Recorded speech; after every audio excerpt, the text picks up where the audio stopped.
ওয়ালা বানুন। কিয়ামতের দিন ধন সন্তান সন্ততি আর সম্পদ কোনো কাজে লাগবে না। সেদিন শুধু আমল যদি ভালো হয় কাজে লাগবে, আমল খারাপ হবে সব শেষ হয়ে যাবে।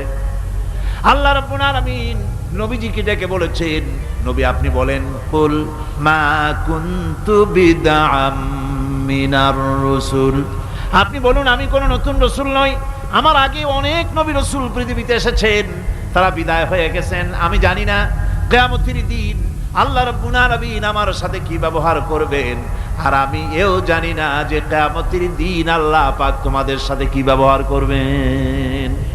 এই আয়াত নাযিল হওয়ার পর আল্লাহর হাবিব তার মেয়েকে ডাকলেন, জামাইকে ডাকলেন, নাতিদেরকে ডাকলেন, আহলে বাইতদেরকে ডাকলেন, আর বললেন, ও আমার মেয়ে, কলিজার টুকরা ফাতেমা